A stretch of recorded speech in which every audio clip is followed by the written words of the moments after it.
Assalamualaikum warahmatullahi wabarakatuh.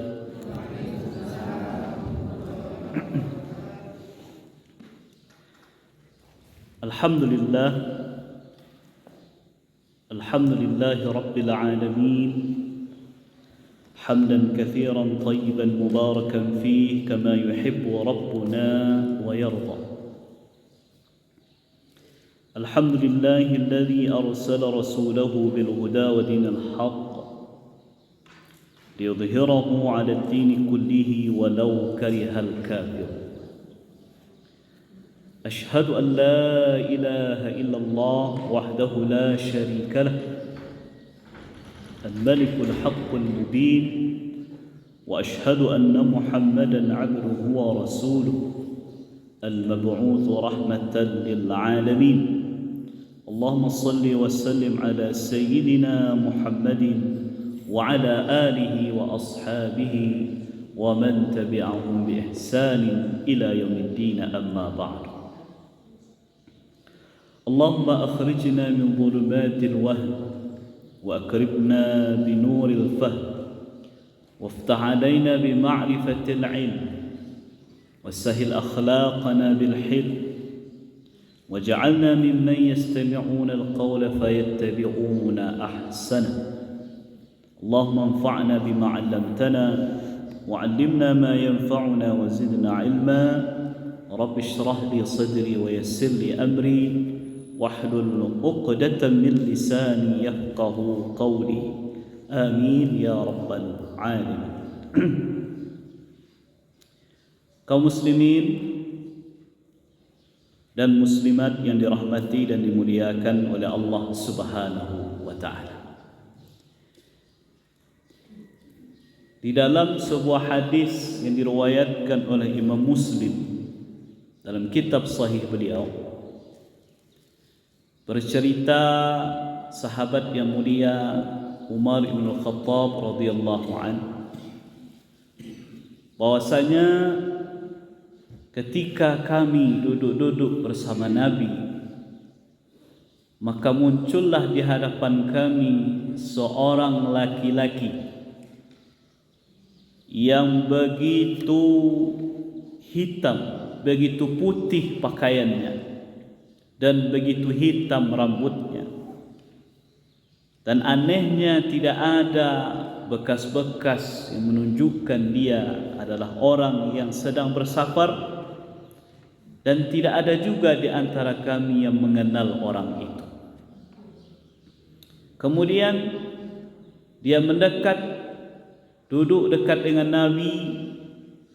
Kemudian dia dekatkan lututnya dengan lutut Nabi dan menaruh kedua tangannya di atas pahanya. Kemudian dia bertanya, "Wahai Muhammad, tolong beritahu kepadaku apa itu Islam." Maka Nabi SAW pun menjawab, Islam itu adalah an tashhada an la ilaha illallah wa anna Muhammadar Rasulullah wa tuqimas salah wa tu'tiyaz zakah wa tasuma ramadana wa tahujjal baita in istata'ta ilaihi sabila. Islam itu adalah engkau bersaksi bahwasanya tiada Tuhan yang patut disembahi diibadahi kecuali Allah, dan bahwasanya Muhammad adalah Rasulullah. Kemudian engkau mendirikan salat, engkau membayar zakat, engkau berpuasa di bulan Ramadan, dan engkau melaksanakan ibadah haji ke Baitullah ketika engkau mampu melakukan perjalanan ke sana. Maka laki-laki tadi mengatakan, engkau benar. Kami pun heran. Dia bertanya, dia juga yang membenarkan.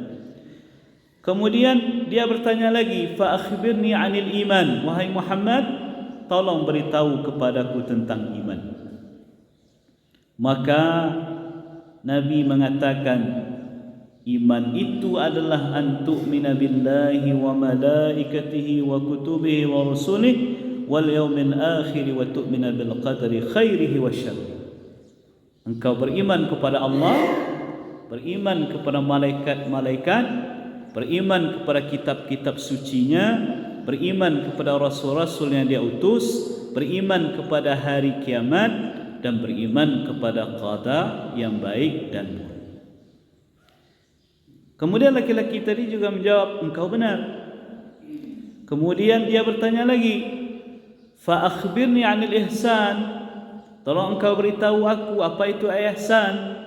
Maka Nabi menjawab, an ta'budallaha ka'annaka tarah, fa in lam takun tarahu fa innahu yarak.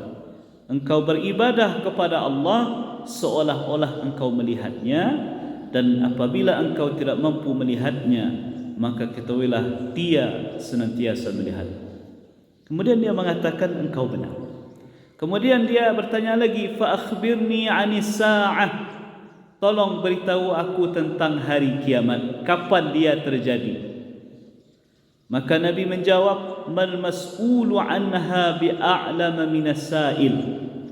Orang yang ditanya tidak lebih tahu daripada yang bertanya. Kemudian dia mengatakan, fa akhbirni 'an amaratiha. Kalau begitu tolong beritahu aku tentang tanda-tandanya. Kemudian Nabi menjawab, antaridal amatu rabbataha wa antaral hufata al-urata al-'alata ri'a asya' yatatawaluna fil bunyan.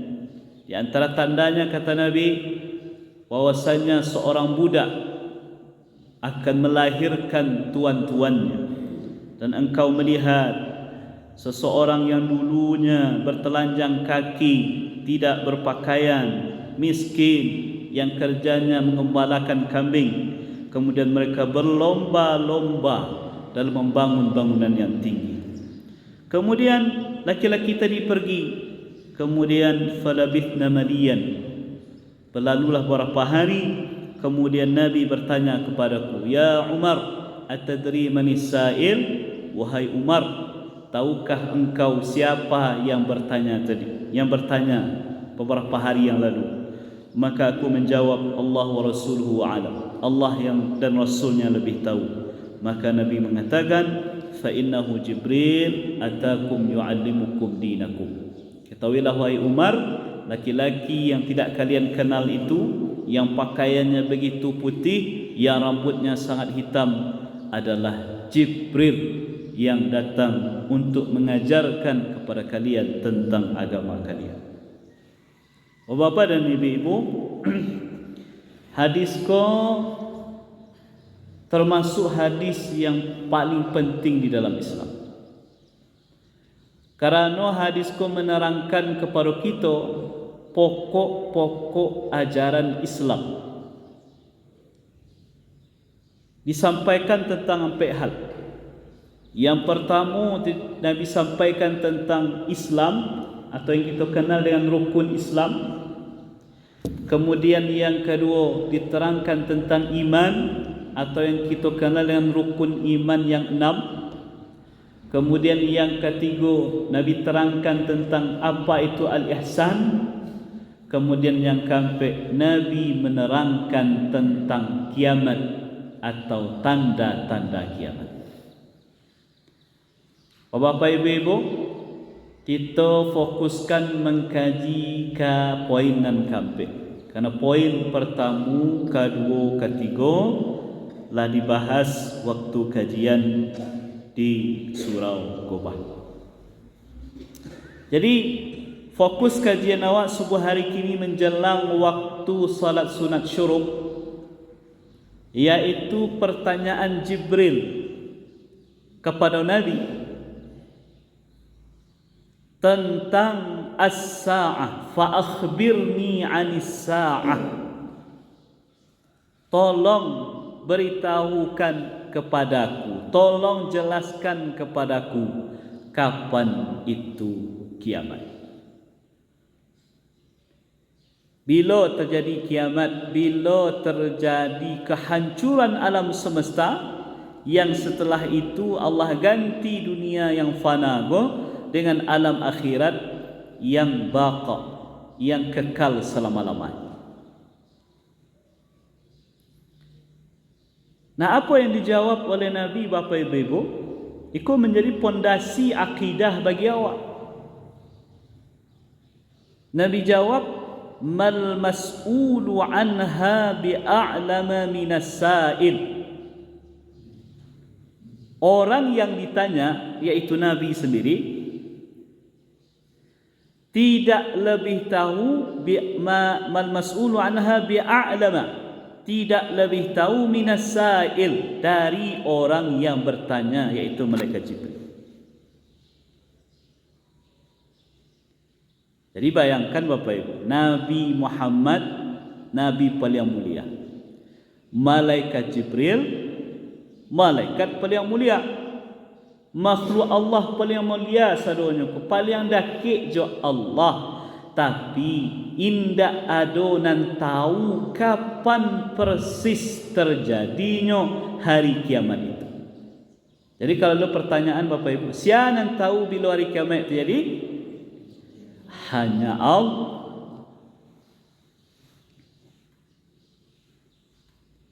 Satu-satunya informasi yang Nabi sampaikan tentang bila terjadi hari kiamat itu hanya harinya saja. Bila tu? Hari apa terjadi hari kiamat? Jumaat. Kata Nabi SAW, sebaik-baik hari itu adalah hari Jumaat. Di hari itu Nabi Adam diciptakan. Di hari itu beliau dimasukkan ke surga. Di hari itu beliau juga dikeluarkan dari surga. Wala taqumus sa'atu illa fi yaumil jum'ah, dan tidak akan terjadi hari kiamat kecuali pada hari Jumaat. Kau dalilnya sahih.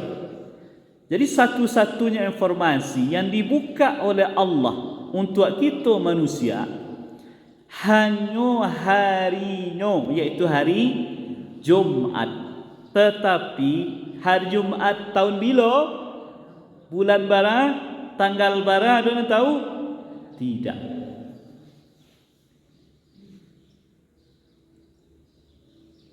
Nah, dulu kan banyak waktu SD yang dulu tarang adalah berita di tanggal 9 bulan 9 tahun 99 akan terjadi kiamat. Kita kan aja di Bapak Ibu tu. Lalu adalah informasi tanggal 2 balik, bulan 2 balik, tahun 2002 balik, kata jadi kiamat. Pokoknya cari tanggal-tanggal yang cantik ya, tanggal narancak. Tidak, ya terjadi kiamat lah.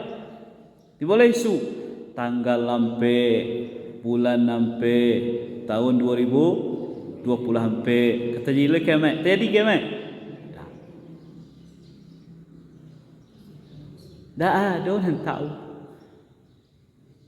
Nabi sendiri mengatakan mal mas'ulu anha bi'a'lama minas sa'il. Nan bertanya, iaitu malaikat Jibril, yang ditanya iaitu Nabi sendiri tidak lebih tahu daripada yang bertanya, iaitu Jibril. Nabi Muhammad saja, malaikat Jibril saja, makhluk Allah paling mulia, paling dekat dengan Allah, indak tahu informasinya.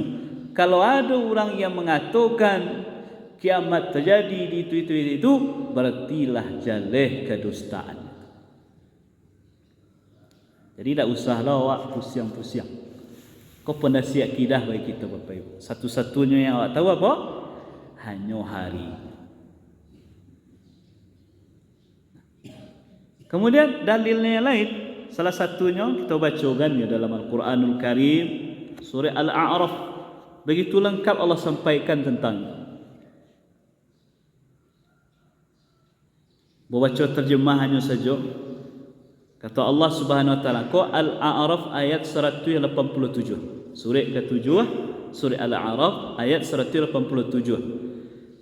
Yas'alunaka 'anis sa'ati ayyana mursaha. Kau pertanyaan orang. Mereka menanyakan kepadamu wahai Muhammad tentang kiamat kapan terjadinya. Nah, sama je pertanyaan Jibril tadi. Bila terjadinya? Qul, katakanlah. Kau jawaban.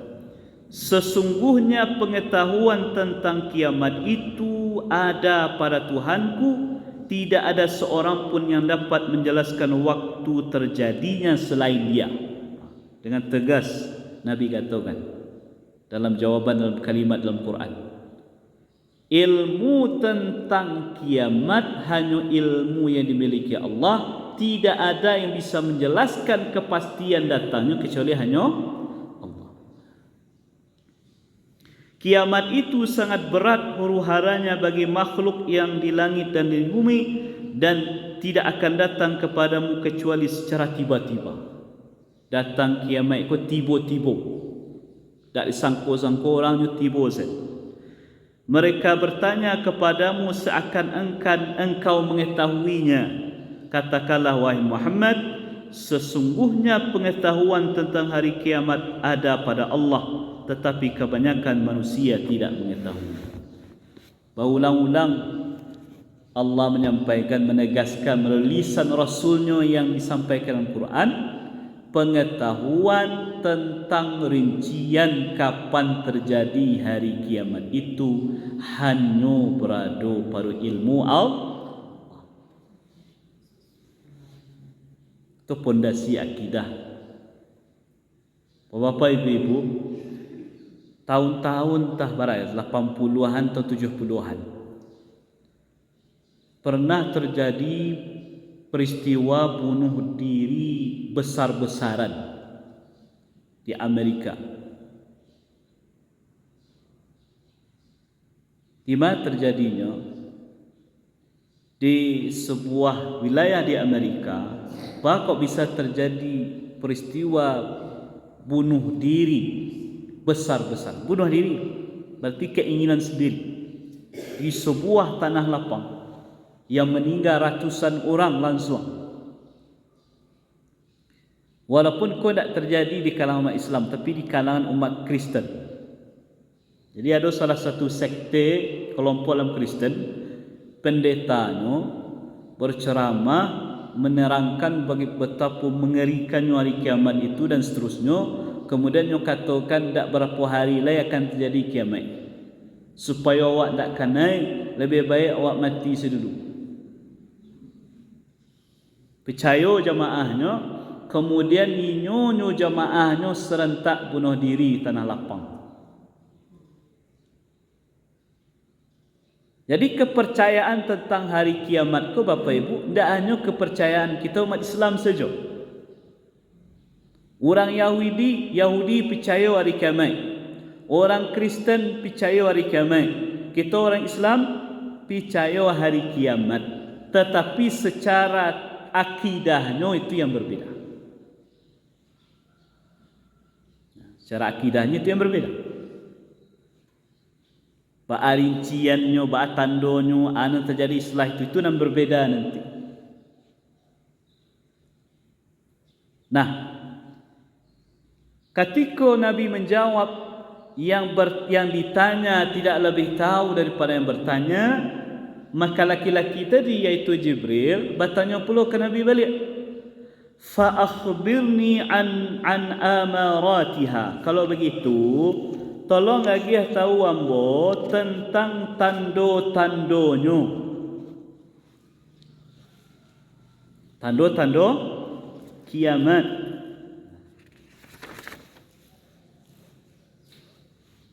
Tanda kiamat ku banyak Bapak Ibu. Ulama membagi-bagi.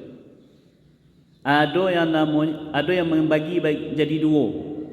Ada tanda-tanda kiamat kecil, ada tanda-tanda kiamat besar. Ya. Ada namanya kiamat kecil, kiamat sughra, ada kiamat besar, kiamat kubra. Tanda-tanda kiamat besar itu dimulai dari munculnya Dajjal sampai berakhirnya alam semesta.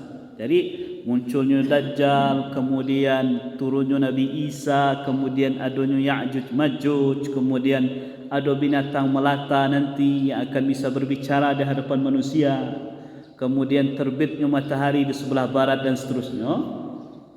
Pokoknya kejadian-kejadian besar yang terjadi semenjak munculnya Dajjal sampai hari kiamat terjadi, itu adalah tanda-tanda kiamat besar. Sedangkan sebelumnya itu adalah tanda-tanda kiamat kecil. Kemudian ada pula ulama yang membagi tanda kiamat ketiga. Yang tiga. Yang pertama, tanda kiamat yang telah berlalu. Yang kedua, tanda kiamat yang sedang terjadi. Yang ketiga, tanda kiamat yang akan terjadi. Contoh tanda kiamat yang telah terjadi, Bapak Ibu, yang telah berlalu dari diri awak, yaitu wafatnya Nabi. Jadi wafatnya Nabi menandakan kiamat tak akan lama lagi. Tanda yang sedang terjadi, di antaranya yang kita bahas kini ini disampaikan oleh Nabi, yang sedang atau rinci nanti. Yang ketiga, tanda yang akan terjadi, itulah mulai dari Dajjal muncul sampai nanti berakhirnya alam semesta. Nah, jadi bertanya Jibril yang berupa wujud manusia tadi, lalu tanda-tandanya apa? Nabi sampaikan dua saja. Bukan berarti tanda kiamat dan dua kesendak sebagai mewakili. Itu yang kita sebut tanda-tanda kiamat yang sedang terjadi, dan Bapak Ibu akan caliak iko terjadinya batu-batu jaleh di mata muka awak. Itu yang pertama. Yang pertama kata Nabi, antalidal amatu rabbataha. Seorang budak melahirkan tuannya sendiri, melahirkan majikannya sendiri. Nah, ada yang bertanya, Ustaz, memang kini ada budak? Ada budak kini?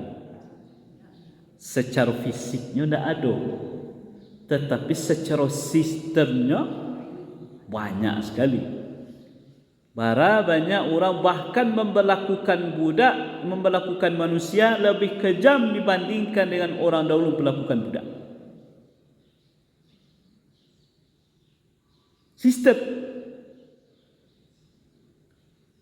Nah, di antara pemahaman yang disampaikan oleh ulama terkait dengan kalimatku, seorang perempuan akan melahirkan tuannya, yang nyatu-nyatulah terjadi dan sedang terjadi kini Bapak Ibu, yaitu yang dimaksud oleh sebagian ulama, yaitu ketika seorang ibu melahirkan anak-anak yang kelak ketika anaknya sudah dewasa, dia memperlakukan ibunya atau orang tuanya ibarat budaknya sendiri.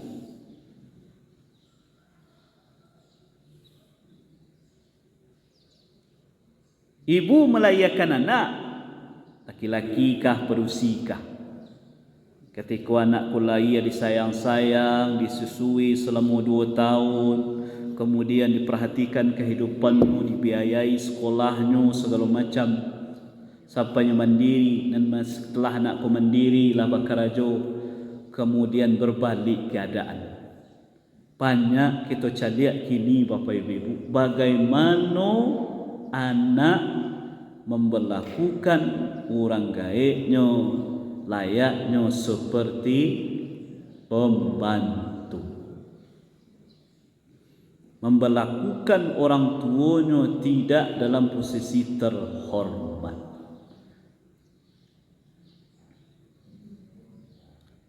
Dulu Bapak Ibu, pernah Nabi mengatakan, janganlah seseorang mencaci maki ayahnya. Cik sahabat, wahai Rasulullah, memang ada orang yang mencaci maki ayahnya seorang? Nah, lihat pertanyaan Bapak. Heran sahabat Bapak. Memang ada orang nan namuh mencaci maki ayahnya ibunya seorang? Artinya apa? Di saat itu bahkan dalam kalangan orang jahiliyah sendiri Bapak Ibu, seorang anak mencaci, merendahkan ayah ibunya adalah sesuatu yang sangat aneh, yang sangat jarang terjadi. Zaman jahiliyah tu. Lalu kecik Nabi maksud ambo adalah jangan seseorang mencaci maki ayah atau ibu orang lain sehingga orang yang dicaci ayah ibunya itu balik mencaci ayah ibunya. Misalnya ambo kok, mohon maafnya sebagai sampel ya, ambo rendah-rendahkan orang tuanya, ayahnya, ibunya, kemudian niat membalih merendahkan orang tua ambo. Itu kecik Nabi. Jadi sahabat Bapak Ibu yang dekat dengan zaman jahiliyah merasa heran dengan pernyataan Nabi. Memang ada ya Rasulullah orang yang mencaci maki ayah ibunya. Pertanyaan kini zaman awak kini, apakah heran awak ada anak yang merendahkan orang gaibnya gini? Apakah jarang itu terjadi? Atau malah sesuatu yang lah banyak awak lihat di muka mata awak secara langsung? Jangankan mencaci maki Bapak Ibu, membunuh, menghilangkan nyawa ayahnya, ibunya beraninya dek gara-gara tidak terpenuhi kehendaknya kerana orang tuanya tidak mampu memenuhi kehendak.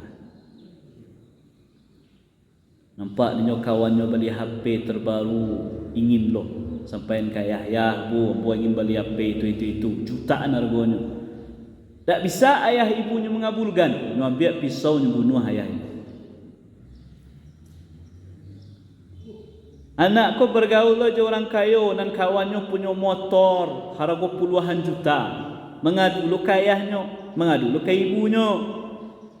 Di ayah ibunya orang miskin, orang susah, jangankan kau beli motor baru dan rancak itu, untuk kehidupan sehari-hari sajalah panjang kepalanya. Tentu tak bisa mengabulkan. Berang kau orang gaib, nyebunuh orang gaibnya. Ada tak terjadi?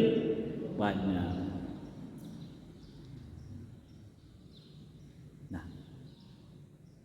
Nah, itulah menjadi tanda-tanda kiamat. Walaupun tanda kiamat sughra, kecil. Makanya mungkin Bapak Ibu kalau rata-rata wak di usia-usia lah punya binantu. Aku pernah mendengar sebuah kajian, hati-hati kepada anak-anak yang telah menikah, yang anak parusi, yang si istri sibuk dengan karirnya dan laki-laki suaminya sibuk dengan karirnya. Karajo kedua-duanya. Kemudian siapa masuk anak orang gaib. Hati-hati. Karena bisa terjadi kedurhakaan kepada orang tua secara tidak langsung kalau orang tua merasa terbebani dengan mengasuh anak-anak mereka. Jadi tidak ada kewajiban orang gaib mengasuh cucu dulu. Tak ada. Tapi kalau ibu dengan senang hati, dengan rela hati, tidak ada unsur keterpaksaan, memang senang hati awak, memang rela awak, tentu itu lain cerita. Jadi kita nak meratakan sadonya. Jadi ibu nanti dia bau ustaz, bu sayang mana aku cucu ambo. Tak, pengecualian buat. Tapi kan tidak setiap orang punya keadaan yang sama. Bisa jadi ada orang gaib dulu, ya, ketika anaknya banyak, tak sempat menikmati hidup, tak sempat istirahat kerana sibuk dengan anak dan banyak tadi. Nyo berharap di masa tuanya, nyo bisa menikmati istirahat, nyo bisa fokus ibadah segala macam. Itu yang nyo harapkan. Tiba-tiba anak menitipkan Aduh agak barik hati menerima, tapi kau dia anak awak surang terpaksa je lah terima. Ikonan hati-hati. Ikonan hati-hati. Bukan tak boleh, tapi hati-hati. Kau iyo bana, perhatikan kebutuhan orang gaib tadi. Tak kebutuhan anak awak, perhatikan kebutuhan beliau, perhatikan. Bahkan agiahkanlah bonus-bonus kalau seandainya lai berkelebihan secara rezeki anak ko. Teragaknya pergi jalan-jalan, ajak jalan-jalan. Teragaknya pergi umrah misalnya, nyo caliak kawannya nak pergi umrahnya lunlai. Nan si anak lai berzeki, umrahkanlah orang gaib tadi. Yanlah berjasa, yanlah meluangkan waktu untuk anak-anaknya mengasuh cucunya sendiri. Kalau tidak, khawatir awak bapa ibu si anak tadi terjebak dalam tanda yang dikatakan oleh Nabi tadi, antaridal amatu rabbataha. Seorang ibu melahirkan anak yang kelak si anak itu memperlakukan dirinya layaknya seorang pembantu, atau lebih buruk daripada itu, layaknya seorang budak. Auzubillahi min antaridal. Kemudian yang kedua kata Nabi sallallahu alaihi wasallam, wa antaral hufatal uratal alata ri'a asya' yatatawaluna fil bunyan. Engkau melihat orang yang dahulunya hufata ku Bapak Ibu, orang yang saking miskinnya, tidak punya alas kaki, tidak punya sendal, tidak punya sepatu. Jadinya pai-pai itu, kalau istilah awaknya ceker zan, kaki ayam zan. Saking miskin, membeli sendal cik saya tidak mampu. Hufah. Kemudian urata, bertelanjang dada. Saking miskinnya untuk beli baju saya tidak ada. Kalaupun ada, pada yang sahalai dua lain tak mencukupi, lebih banyak tak berbaju. Saking miskin. Kemudian alata ku miskin. Kemudian kerajanya dia asya, mengembala kambing. Kalau orang Arab apa ibu, kalau yang nyogo balo unta, itu orang kaya. Tapi kalau kambing yang nyogo balo dulu tu secara terata ekonominya tu orang susah. Orang yang dulunya miskin, saking miskinnya tidak punya sendal, tidak punya baju yang mencukupi, kerjanya sangat-sangat sederhana, mengembala kambing. Kemudian Allah bukakan dunia, Allah bukakan rezeki sehingga menjadi orang yang sangat kaya. Mengapa mereka? Yatatawaluna fil bunyan, berlomba-lomba dalam mendirikan bangunan-bangunan yang bagus, yang tinggi-tinggi.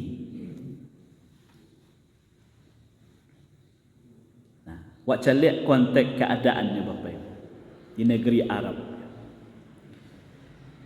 Kalau disabui salah satu negari Arab paling makmur, paling kaya kini, tersebutlah yang namanya Dubai. Dubai itu termasuk dalam wilayah Uni Emirat Arab. Ya. Pokoknya negara-negara Arab penghasil minyak itu adalah orang-orang rata-rata masyarakat banyak yang kaya-kaya. Bapak ibu, lun manga orang-orang kaya awak risiko kelusinan lain. Kurang untuk membawa rumput untuknya bu, nyo pakai oto ragu 2,5 miliar. Kalau awak membawa rumput, ada orang gubalo jauh, membawa rumput contoh ari bawa. Paling joto lah burak-burak kan. Jarang toto mewah. Kok harga tu 2,5 M membawa rumput untuk kambing, membawa rumput untuk untuknya. Saking gayanya. Banyak dengan negara Arab itu hotel-hotel mewah itu banyak berdebu-berdebu padian seorang. Di Dubai itu khususnya Bapak Ibu, salah satu gedung-gedung pencakar langit yang banyak di dunia, salah satunya lah di Dubai. Bahkan ada salah satu gedung namanya Burj Khalifah, itu lantainya saja lebih 200 tingkat hotel. Dan untuk tinggal di situ, saya pernah baca berita, ada satu kelas dari hotel itu, Presiden Suite namanya, kamar paling mahal. Tinggal semalam di sini, harganya tak banyak-banyak, 200 juta semalam.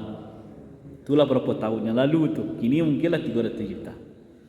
Kalau tanya, kok ada orang kaya menawarkan ke ibu 300 juta, ingin tinggal di hotel tu semalam atau 300 juta piti salah? Dia awak tu piti sana, dia awak ngawak lalu 300 juta semalam ya. Walaupun ba'ana lah bewanya semalamnya, dia ada 300 juta piti sana dia awak. Kamu itu? Saking mahalnya, saking makmurnya kehidupan orang Zina. Padahal sebelum ditemukannya minyak, ya era-era 60 atau 70 tahunan, keadaan masyarakat di Dubai itu Bapak Ibu persis sama dengan yang disampaikan oleh Nabi. Orang miskin-miskin. Kerajaannya mana? Baru kambing. Tapi ketika dia buka sumber rezeki berupa minyak tadi, banyak memunculkan orang-orang kaya baru. Nah, termasuklah dia awak Bapak Ibu ya. Di negara awak secara khusus. Orang yang dulu secara ekonomi susah, secara ekonomi sulit, kini berkat pendidikan, berkat ikhtiarnya, lah banyak nan kayu-kayu, lah banyak nan barasaki. Apakahnya tinggal di rantau atau di kampung halaman, nan dulu tinggal, yang dulu kerajaannya kontraktor. Kontraktor itu bukan membangun, dak, tukang mengontrak rumah. Tahun gini kontrak sini, tinggal ada tahun kontrak, pindah kontrakan kontraktor. Tapi kini alhamdulillah ekonomi dibadiakan oleh Allah, jadi orang kaya, jadi sehingga membangun rumah-rumah narancak, berlomba-lomba untuk membangun bangunan rumah, gedung-gedung yang tinggi, yang bagus-bagus. Itu tanda-tanda kiamat. Dalam riwayat lain dikatakan tanda-tanda kiamat itu juga adalah akan lebih banyak orang membangun rumah di tepi-tepi jalan. Gimana Bu? Saya lihatlah dari simpang Padang Luar tu saya sampai ke Bukit Tinggi, layak adonan kosongnya tepi-tepi jalan tu. Paisi bangunan zadonyo. Kau nak rumah, kau nak kedai, kau nak ruko. Tak usahlah ke Padang Luar sampai ke Bukit Tinggi, dia awak siko saya. Rato-rato tepi jalan tu lah ada nak rumah. Lebih banyak rumah. Lebih banyak orang membangun di tepi-tepi jalan kerana prospek ekonominya tinggi, harga tinggi, tanah tinggi, kemudian kalau ingin buka usaha bisa, tepi jalan strategis. Tanda-tanda kiamat. Kemudian tanda-tanda kiamat juga kecik Nabi, yaitu ketika seseorang berlomba-lomba, berbangga-bangga dengan masjid-masjid yang dibangun dengan megah. Masjid awak kau megah tak? Bagus, rancak, luar biasa. Apakah salah awak membangun masjid yang megah? Tak. Apakah salah awak membangun masjid gadang? Tidak. Apakah salah kita membangun masjid yang lengkap fasilitasnya, yang nyaman awak di dalam? Tidak. Yang salah itu adalah ketika hanya bangunan yang megah tetapi tidak berisi. Makanya pengurus terus ikhtiar. Bagaimana bangunan masjid kita yang lah megah, yang lah gadang, yang luar biasa indah betul-betul bisa dimakmurkan dari segi kegiatan. Apakah itu salat berjamaah, apa itu dengan kajian, bahkan kalau bisa menyebarkan kemakmuran dan kebercukupan kepada masyarakat di sekitar yang kurang mampu. Makanya Bapak Ibu, kita berharap dengan dengan masjid-masjid yang bagus, semakin baguslah hendaknya kualitas masyarakat.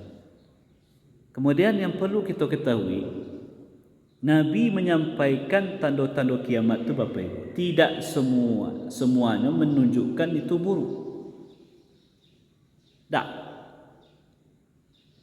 Jadi memang ada tanda kiamat, kalau itu terjadi buruk itu awak, tapi ada tanda kiamat menunjukkan itu baik.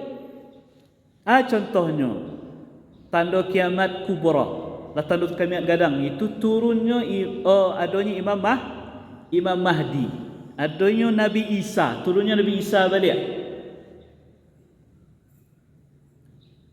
munculnya Imam Mahdi, munculnya Nabi Isa, itu tanda kebaikan. Tanda kebaikan. Yang pertama yang jelas, Nabi Isa dan Imam Mahdi itulah nanti akan bersatu untuk membunuh Dajjal. Kemudian Imam Mahdi itulah nanti yang akan memimpin dunia beberapa tahun, perkiraan sekitar 7 tahunan Bapak Ibu, beliau hidup memimpin dunia.